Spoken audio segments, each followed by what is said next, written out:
By now, you've probably heard my magic wand story. It's a brand that's been part of my personal journey for more than 20 years. But no matter how many times I sing Magic Wand's praises, I'll never be able to fully capture the story of this incredible brand. Well, now journalist and author Kate Sloan just completed a limited audio series documenting the history and impact that Magic Wand has created over the last 56 years. It's called Making Magic. And the series chronicles Magic Wand's incredible brand story through interviews with nearly 40 experts, performers, business owners, educators, and fans. So I got a sneak preview of this series, and what I loved is that Kate weaves together snippets from all their interviews into this amazing story arc. She covers Magic Wand's journey from appliance store massager to its legendary influence on culture and sexual independence, and it's all just fascinating. The first episodes of Making Magic are available now at makingmagicseries.com or on all popular podcast platforms. Just search for Making Magic or visit makingmagicseries.com today. Thanks for listening to Sex with Emily. On today's show, I'm taking calls and helping you navigate your sex and relationship questions. Topics include how to move past anxiety to enjoy sex again, enhancing your libido and rebuilding intimacy when there's a house full of kids, keeping it sexy during a threesome, and how to tell if you're really ready for marriage and not just being talked into it. All this and more. Thanks for listening. Look into his eyes. They're the eyes of a man obsessed by sex. Eyes that mock our sacred institutions. Bedroom eyes, they call them in a bygone day. Hey, Emily, you got a boyfriend? Because my man E here, he just got his heart broken. He thinks you're kind of cute. A girl's got to have her standards. Oh, my. Do women know about shrinkage? Isn't it common knowledge? What do you mean, like laundry? It shrinks? Can we not talk about sex so much? Are you kidding me? Oh my God, it feels so good. Being bad feels pretty good. But you know, Emily's not the kind of girl you just play with.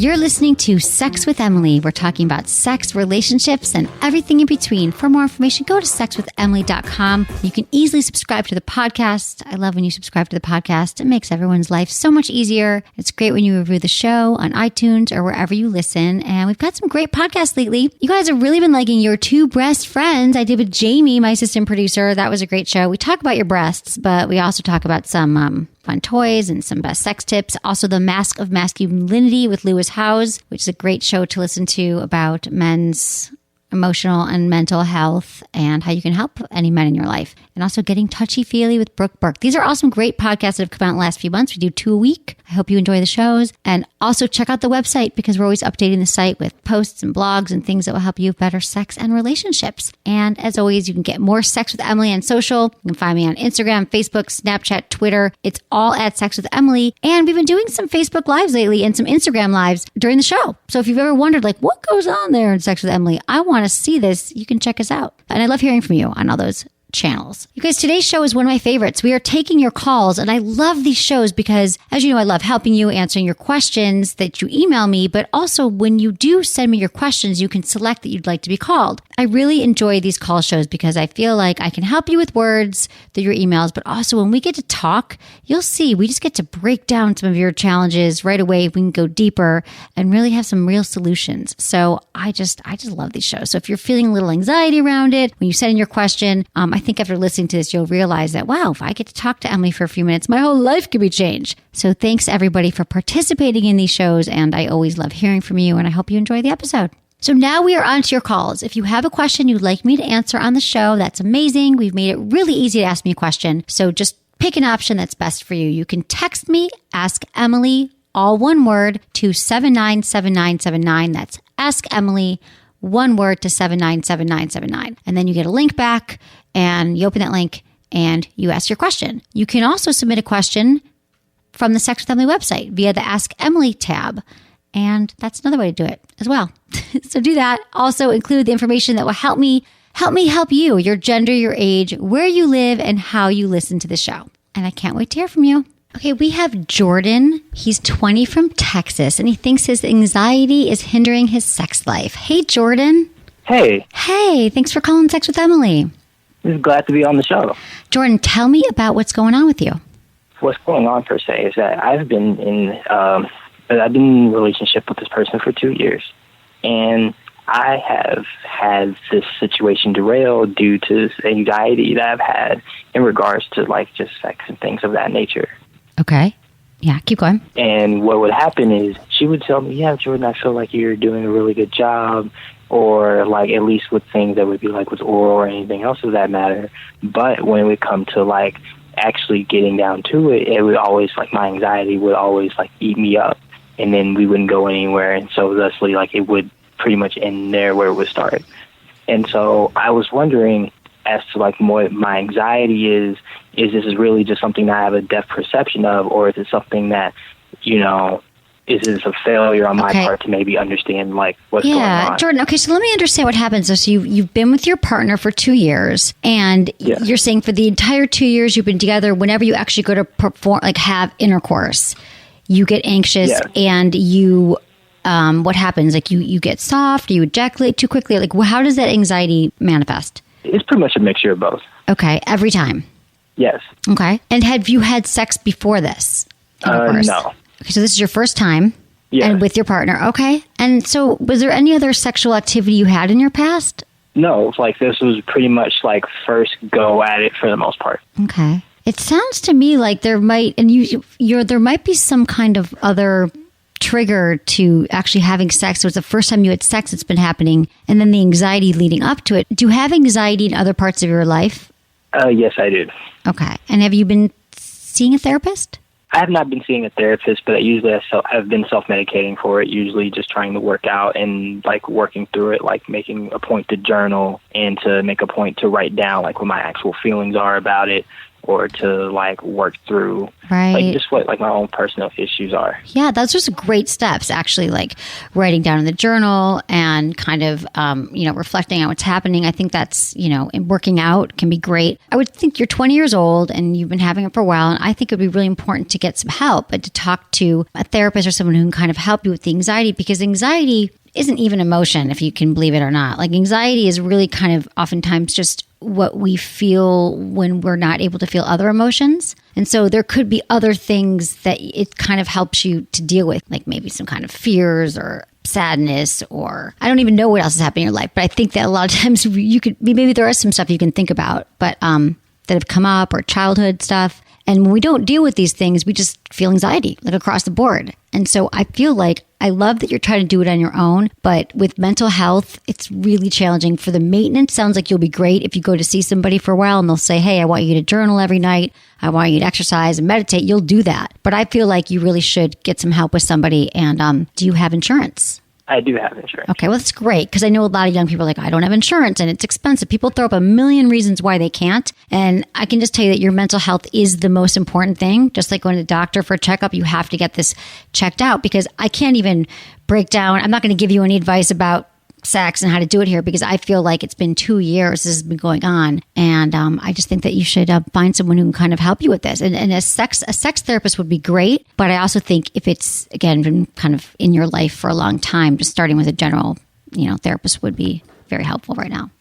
Okay. Yeah. I'm telling you, I know it will help you with everything. What I would tell you about finding a therapist is I would see 2 to 3 therapists until you find one that you really like, because it's kind of like dating. Because this is someone that you're going to have a long relationship with. You don't go 3 times. I mean, it's really a commitment where you're going to do such amazing growth in your life, and you're going to learn so many things, that I would try to find someone that just really be totally honest with this person, tell them everything. You've nothing to lose. They're not judging you, and to find someone who can work with you around your anxiety. Because I want you to experience great sex and connection with your partner, and I think that's where it's going to start. Some therapy. Thank you so much. You're welcome, Jordan. Go do that. You'll feel so much better. Thanks for calling. Bye.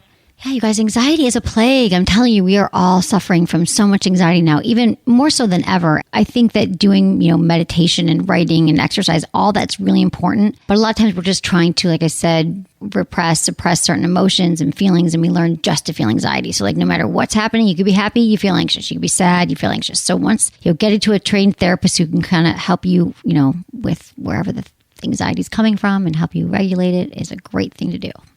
Okay, our next call, we have Laura. She's 28 from South Dakota, and she wants more sex, but she's got 3 kids and a lot going on. Hi, Laura. Thanks for calling. Hi. Hi. Tell me a little bit of what's going on here with you. Some more background. Well, I've got 3 kids. I've been pregnant or breastfeeding basically for the last 5 years. Wow. I'm still breastfeeding my 4-month-old. but we've just kind of hit a little slow spot. And I just feel like even before I was pregnant, I didn't have much of a sex drive. Even before you were pregnant. Okay. And how long have you been married or with your partner? We've been together for 14 years. We're high school sweethearts, but we've been married for 6. Okay. So you've been together for 14 years. Is he the only person you've been with? Yep. Okay. There's a lot. And you've never really been into sex? We probably at the beginning. When you were when you were like 15, 16. Yeah, teenagers. Right. And were you on the birth but control I'd say pill? Probably. What was that? Oh, were you on the birth control pill? I was. I have not been for probably 7 years now. Okay. Just curious about that. So since you've had kids, you haven't been on the pill. So your question is really you're not feeling any desire, and you're wondering just how do you get it back? How do you get that sex drive back? Yeah. Okay. That's a lot of kids. So 3 kids, pregnant, you're 28 years old. Do you have help? Yeah.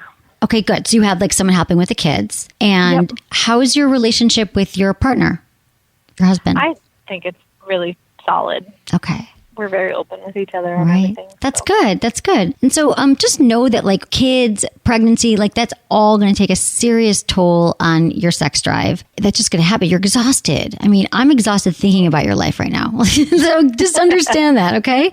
And so I feel like the more that you really take time to prioritize your sexual health, your sexual health is so important. Your sexual, emotional health, is the most important thing. So I feel like couples don't often prioritize sex. We kind of think, oh, our sex life's going to be great like it once was, or it'll work again when it's supposed to. But the truth is the more that you get further and further away from that intimate connection with your partner, the harder it can be to kind of get it back on track. And so there's a few things you could do here. I mean, like some specific things is that I feel like, if you have time to do this, I feel like you can take time out to take a bath at night, to masturbate. I mean, self-care is really key, especially when you're depleted and you think you can't take any time for yourself. That's actually the key to getting back in touch with your body and more in touch with your partner. So do you ever do that? Like take an hour at night for a bath or even a half hour to do something for yourself? Probably not as much as I should. Right. I mean, and let me tell you something. Women are not wired this way. We are wired to be the caretakers, to put everyone else in front of us. And then we come last, if there's anything left. And then we get depleted, emotionally, physically, spiritually, sexually, just depleted, which sounds like you probably are right now. And so I feel like if you feel like you can't do that on your own, what about having the conversation with your husband about your sex life and connection? Like, what's the dynamic now? Does he try to have sex and you're exhausted, or is he just kind of explain to me what's going on? He used to. He probably hasn't as much now just because it was more frustrating for both of us than anything. Right. Yeah, I can understand that. Frustrating because you weren't turned on. Right. You didn't want it. I'd probably more often just say no or not right now, and then we'd move on with the day. And then he doesn't want to be rejected. Yep. Right. So that's what happens. So what happens is when couples start to put sex on the back burner, which so many do for exactly the reasons you're talking about, you're so not alone here. What happens is once sex is on the back burner, it's hard to get it off because you're like, well, we'll get back to that once I'm not so tired, or once the kids are in school, or once they graduate. I mean, it's going to be forever. So I feel like right now you have to let them know and say, babe, I love you, and our sex life is really important, and I want to have sex with you again. I want to connect with you, and I'd like to talk to you about some options or some things we could do to kind of reconnect. And so I think you can kind of look at this as something that would actually be enjoyable to you. So I'll give you a few things you could do together and some things you could do alone. I think it's great when you are rebuilding intimacy to kind of take sex off the table and just say, let's just kind of start to touch again. Because a lot of intimacy is just touching, massage, giving, he gives you a foot massage, you give him a bath, whatever kind of massage and touch you like, take a bath together and just start connecting again. Do you guys do a lot of touch at all in your relationship? Not as much as we used to. Right. So how do you think that would feel to just kind of start? I would like it, yeah. Okay. And I bet you he would too. I mean, I would think that he would like that. And I think it's just kind of, and of course, if you have sex, that's okay too. That would be great. But I think that couples can think, God, it's going to be sex and I don't want to. It's big pressure. But if you just say, let's start to get to know each other again, like let's play with this. Like let's start with massage and touching and maybe talking about some things that would really turn you both on that you'd like to try. Just talk about the state of your sex life. And I would say, let's just start having, a date night, like 30 minutes a week or an hour a week. We do our date night, we take our time, and we are going to focus on each other. And I'm telling you, date night, as simple as it seems, so many couples don't do it, but it is a huge relief for a lot of couples that they know they have that one night where they come together and they connect. So do you guys do that at all? Do you have one night? We haven't since my youngest has been born, but Okay. we hope to get back to that here soon. So you have help, and I would say that you have to get back to it because you go to dinner, you get dressed up, you know that sex could happen, it's going to be your night, and even if you're exhausted, you can walk to a place around the corner, go somewhere really close. It's not about what you do. It's about connecting and being intimate and looking into each other's eyes, not talking about the kids, and just feeling like it's just that same thing that you felt when you met them, right? You got to bring that back. You're not setting up, there's no situation in your life right now that would at all look like eroticism and hot sex. Like nothing in your life is driving you guys towards having hot, passionate sex because you don't have the time, you don't have the libido for it, you know what I mean? You're not even connecting. So I feel like starting with a date night and then talk to them about sex and connecting and touching again would be a great way to start. Sure. Sounds good. And then on your own, masturbation, I'm telling you, the more that you masturbate, the more you put it top of mind, the more you're going to want to masturbate, the more you're going to want to have sex. Like you have to wake up that whole part of yourself because you just gave birth to 3 babies. I'm sure you're very disconnected. You might be experiencing some pain, doing your Kegel exercises. I have an iPhone app called Kegel Camp. You can download it. Like it reminds you to do them. There's like Kegel balls. The Bloom by WeVibe is an amazing, like it's a vibrator and it's a toy and you wear it and it measures the strength of your exercises. But the amazing thing about Kegels is that it's not just for strong pelvic floor, which is really important. It just kind of like you're putting attention on your vagina, on your pelvic region for 5 minutes a day. And just that attention will start to wake it up again. So these are a few things you can do, I think, that will really start to wake you up and connect you with your partner. Awesome. Yeah. Okay, good. Let me know how it goes. Also, we have a few blogs on the website I thought would be helpful. One's called 3 Myths About Low Libido. And there's Mind, Body, and Low Libido, tricks to take control of your sex drive. That might be really helpful for you. Awesome. I'll check them out. Okay, thanks for calling, Laura. You got this. Yeah, thank you. Congratulations on the babies. Now we need to Thank work on your you. sex life. Bye. Yeah, you guys, this is the modern dilemma. What do we do when we don't want sex? When we're really busy, we have lots of kids, lots of jobs, whatever's going on, it's the last thing on our mind. And I'm telling you, like everything else in your life, you prioritize, your health, your spirituality, your religion, your family. You have to prioritize your sex life. Put it back on the table. Okay, we're going to take a quick break and give a shout out to our sponsors. Thank you, everybody, for supporting them, help keeping the show free. And I know you all have been loving all the products. So I love hearing from you. I love when you send me like snaps and pictures of you guys when you're like, look, I got my Joe Lube. Look at the WeVibe toys I got. That's super fun. So thanks for doing that and for supporting them. And we'll be right back.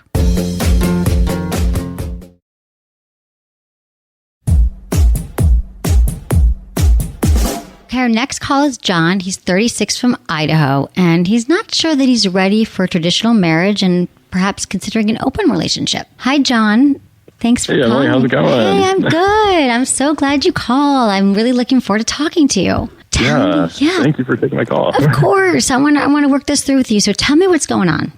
So, my girlfriend recently proposed to me, which is awesome. No, not a problem. She is 8 years younger than me. I've been married once before. First time just didn't pan out, not for my fault or her fault. But the question came up about prenuptial agreements. I am 8 years older than her. I have a good job. I have a pension. I have quite a bit of money in the bank, whereas she has, approximately $30,000 in student debt. And I kind of want an open relationship, and we've talked about it, but she's not ready to do that or have an open marriage. The idea of maybe bringing, I guess, a unicorn into the marriage, maybe years down the road, might be a possibility. Right. Okay. But I feel like I might be setting myself up for failure and be hurting financially down the road. Right. Well, I feel like that's okay. So the prenup thing, that's one thing we can get to, but I want to know, how long have you guys been together? 3 years. 3 years. And could you picture spending the rest of your life with her? Like, forget everything else about sex and other people. Yeah. Like, she's the one. No, we have awesome sex, but at the same time, I've been married once before, and I've also been in some long-term relationships, and the sex part is great, but sometimes you do kind of want another person. And absolutely, I man. feel You're that right. way already, but no, it's 3 years. That way with other relationships too. Yeah, no, that's being and human. Maybe I'm a little bit older than. Okay. No, really. I think a lot of men and women feel that way in relationships. It's very, very common. They do. But some people just kind of like decide not to, they don't act on it. They're like, I'm going to commit to this person and I'm not going to. But I really don't think it's completely natural. And I think it's a challenge for everybody, what people don't often talk about. So I think it's great. So don't feel bad, John, that you want to be with other women or think about it even. So that is like, it's actually more common than not. And so you're fine. Just don't feel guilty that you didn't do anything wrong at all. So you're good there.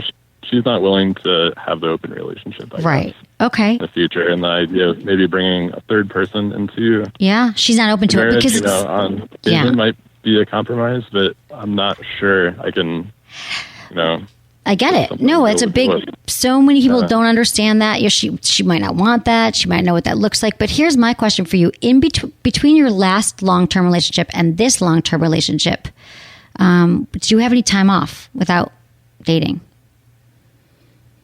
No, I ended up moving to Idaho from somewhere else that, was a college town. And essentially I moved into a very small community of a few hundred people. And so I guess the dating pool here really wasn't very much. Right. So you were... Right. Okay. So you were married for how long before? What age to what age? I was married from 27 to 29. We dated for a few years before that. And then I jumped into another long-term relationship. And then now into this long-term relationship. So you've never just been like single John, dating, kind of like getting like dating, sleeping with whoever, or just having fun, taking time alone? Never. Do you have kids? No. And you don't have kids, right? No, I don't. Okay. No, just fur babies. Right.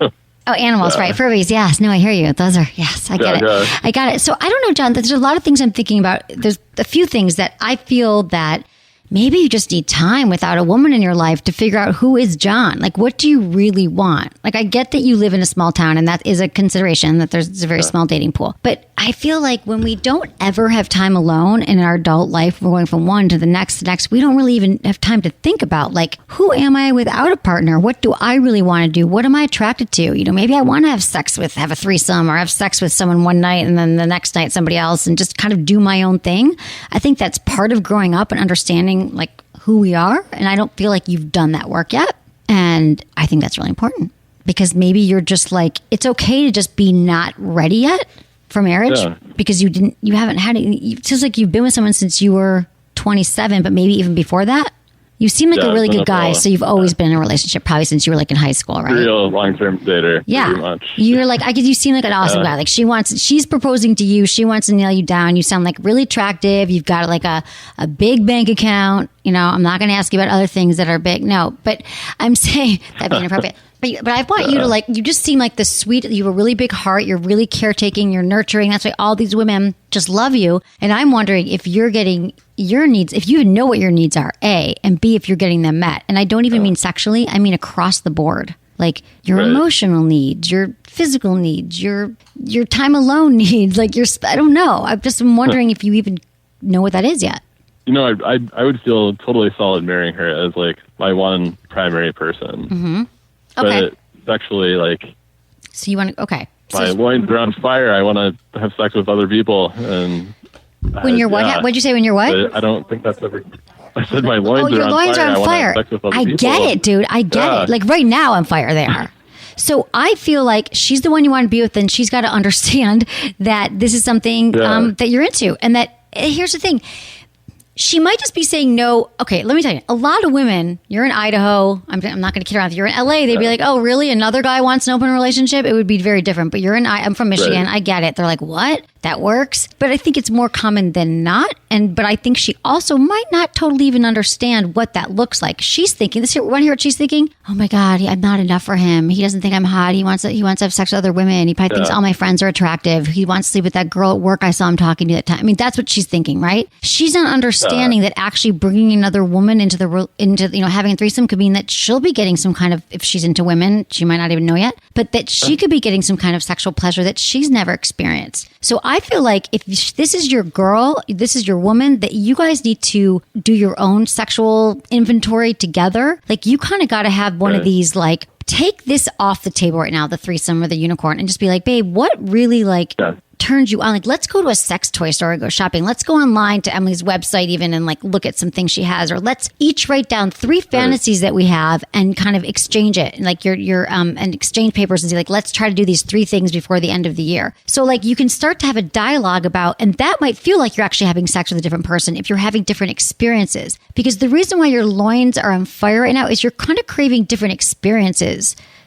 And women, I'm sure. Right. But if she started like, I don't know what your fantasy is, but if she started doing like a striptease for you or started, sex. Like, that's not the problem. Like, right. I'm not sure what else we could do. We shop your store.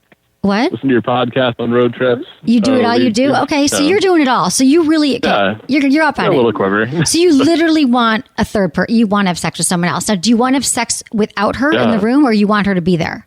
Preferably, I don't want her to be there. Honestly, It's sort of like, I heard somebody equate it to, you might have like your favorite cheeseburger, like, but are you going to eat that same cheeseburger throughout the rest of your life? Right. No, like, and it's going to be as good? Probably not. Right. So, I gotcha. No, I'm telling you, a lot of people feel this way. So I feel like you're right. I get it. Having sex with one person for the rest of your life can be challenging for sure. And you don't want to cheat. You're not that guy. So obviously you got to talk to her about it. I don't know how you're going to get her to sign up for this. Like, I really feel like unless she's younger than you and she loves you and she's like feeling like you guys are going to be together forever and have babies, and the thought of you going off and being with someone else is just killing her. She can't wrap her head around it, even though it is, I don't think she's probably mature enough emotionally or even, to understand like how that's even possible. You know what I'm saying? But also on the flip side of it is like, she probably does love you and want to please you. So if there's a way that she can understand this, I feel like maybe seeing a good sex therapist would be so helpful for you guys, because it sounds to me like, John, I like you because you're like, no, I know what I want. She's my woman. We want to be together. I just need her to understand that I'm going to have sex with other people. And I have to tell you that I had a guy friend once. He was very similar to you. He was about your age. And he said to me, and he's very powerful, like one of the most successful men I know. And he said, I really want to marry her. I've been together, but like, I just want a hall pass. Like, I want to know that if I can go out and just know that I can have sex, like that'll kind of take some of that. I can marry her, but just to know that I can would give me this huge, I'm like, well, tell her. I think I said to her, maybe you need a hall pass. I don't remember what happened. And I don't remember how the conversation went down. I said, talk to her about it. And she said, okay, that's fine, babe. I just don't want to know. Don't make it one of our friends. And they got married and they're still together. And they're happy. So what I'm saying is you get to decide what works here for you. That's a great thing right now. Like, there's not one way to be married, especially now. I think people are really kind of defining their own relationship rules because you get to do that. So till death do us part, and having sex with one person isn't necessarily work for everybody. For most people, it doesn't. So I feel like you could ask for a hall pass. I know some therapists that you could probably talk to on the phone. You guys could do like a Skype call that might be more equipped than somebody who's maybe in Idaho. Not to judge Idaho. I'm just not sure that like... no, you'd be probably dead straight. Yeah, they don't get it there. But I feel like, So let me send you we'll email you some names of some counselors you can talk to, because I think you're going to need some help with this one because you love her. Okay, John, how's that? Yeah, absolutely. I know Joe Montana gets a hall pass. We've discussed that. Yeah? Like, this isn't really an uncommon thing. It isn't. But, we're all raised with these regular norms. No, right. Well, I'm proud of you for I'm glad you brought it up. So, yeah. He gets a hall pass. You might get one too. So I think you got to figure this out and be honest. And I love that you're doing that. Therapy will be great for you guys and all around. Cool. Okay. Let me know what happens, John. Thank you. Bye. Well, bye. Thanks a lot. Bye. You guys, that's really interesting. I feel like a lot of guys go into marriage thinking, and women, they're like, okay, yeah, I know that I'm going to want to sleep with someone else one day and I'll probably just cheat. Or if it happens, I don't need to tell my partner. But I think that John's handling it correctly right now, that he's facing it before he walks down the aisle. He's being honest with his partner that like, hey, I might want to have sex with someone else. Let's talk about it. Because, it's more common than not. I think that we all kind of are going to want some action on the side. Many people. So I love that he's talking about it. Okay, we have Michael. He's 43 from Tampa, and he's never had previous performance issues, but he's having them now. Hi, Michael. Hi, how you doing? Great. Tell me about how you're doing. Tell me what's going on. Some background. So, background is that my girlfriend and I agreed to include other people in our relation in the bedroom, and I obviously decided to go first and include the man. And when we were all together, I couldn't perform. With the man? 3 or 4 times I got erect and then couldn't do anything. Okay. It would just go away. That's okay. Because there was another man in the room with your girlfriend, the 3 of you. Threesome. Got it. Yes. Okay. Was he, were you touching each other at all? Were you guys connecting, or was it more about pleasuring your wife? No, it was all about my girlfriend. Your girlfriend. It wasn't about me and him. Yeah. Okay, it's about your girlfriend. Yeah. Oh, wait, explain to me about your. I think for everybody, it'd be helpful to explain that you're married, but you have a girlfriend. So can you explain to me your background here, your scenario, so we all know what's going on? Okay, so I'm married and I have a girlfriend. My wife knows about it, and we have been seeing each other for almost a year, and she wanted me to have another female, so I thought it would be fair to have another male, and I decided to... I'm sorry, wait, your girlfriend wants you to have another female as well? Yeah. Got it. So, okay. Your girlfriend wants you to have like a threesome with her with another female, and you're like, and a male. And you're like, okay, let's try the male threesome first. Got it. Yeah, okay. Exactly. So, I'm with you. And then obviously I had the performance issue. I finally did one time get it to work, but so my biggest concern is that normal, first of all? Secondly, is that something I can expect if there's another female in the room? I mean, it's a little weird for me because I've never had a problem before at all. Well, I feel like it's probably having another... I would think it'd be a male in the room, but I don't really know what it is, like, because I wasn't there. But was there any... Do you remember your emotions? Do you remember, were you excited going into it? Were you turned on? Were you nervous? Did something happen? Very excited. No, I mean, I was excited. We were enjoying her, and, I enjoyed what was going on, watching and, participating to the point that I could. Just when it came time for me to do work, it didn't work. Okay. And this has never happened to you before. And you're 43 years old. Has anything else changed in your life? Are you on any medication? Were you drinking, drugs? Nothing. Nothing. You're sober. You're healthy. Sober, healthy. Mm-hmm. No issues. Yeah. I mean, honestly, well, first of all, after the age of 40, men do have some penis challenges that that didn't exist before. But this might just be the case of that it was a new scenario and that that you didn't, and also having another penis in the room, even though you weren't like threatened by it, that could also like, oh my God, this is not hot. Like literally like you lost your erection because it just, I think that for a guy who's like never, I don't think you've probably been in a room with another erect penis, have you? Maybe. Okay. Not that I can remember. Well, okay. So, right. Well, okay. I've been in plenty of rooms with penises. I understand, like at the gym, but I mean, like in a sexual situation with your girlfriend, another man, like maybe you just lost it because you weren't really aroused still. Like it just kind of turned you off in some way. Maybe it felt like a threat, not on a conscious level, like a pre-conscious level, a subconscious. Yeah, that could be it. So that makes sense. Yeah, absolutely. And so what could happen? The best thing to do when this happens, and if it happens next time, like when you're with the woman, is just to like not trip on it. Thinking about anxiety begets more anxiety. So if you can be like, oh, look at that, I went limp. And I would talk to your girlfriend beforehand and say, babe, if this happens, I just need you to like start, I don't know what it is. Like what's something that she does that turns you on more than anything? It could be talking dirty. It could be a blowjob. It could be, tell me what she does that turns you on more than anything. I mean, blowjobs work. I mean, that's what got me erect the 3 times, or I guess finally the 4th time, but it was just like every time I was ready to do my part, the erection would just go away. Right, so, I mean, she was doing good getting it erect. It was just me on the performance end. Right. So 3 times she went down on you and it got hard again, and then it went like limp right away? Yeah, as soon as I would go to enter her, it just like went limp. Like, right. And where was he? Where was the guy? She was, either, giving him a blowjob or he was sucking on her breast or something like that. I mean, to me, this is classic. Like, there's another man, like, literally, it's biology. Like, there's another man there with your woman. His penis is erect. You're there.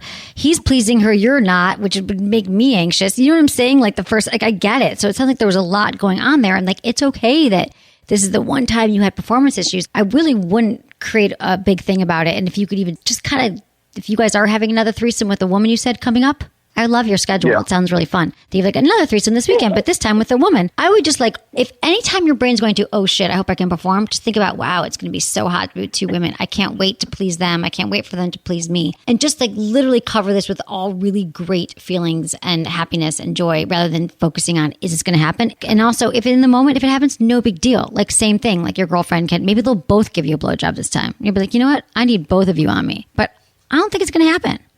I think it makes perfect sense why it happened last time, and I think you're going to rock it this next one. I have such faith in you. Okay. Cool, Michael. You got this. I love your life. Yep, thanks. Okay, bye. Have a great day. Thanks, Michael. Bye. Bye.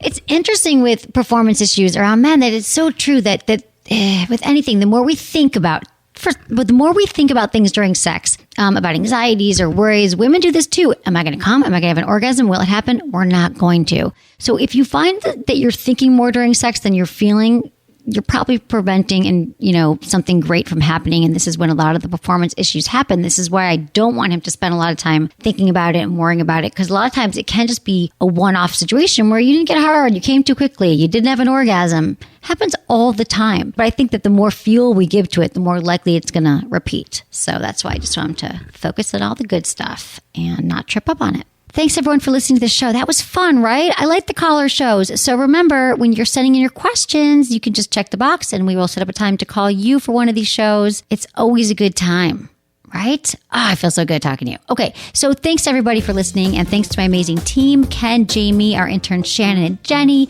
producer, Lark, and Michael. Was it good for you? Email me, feedback@sexwithemily.com.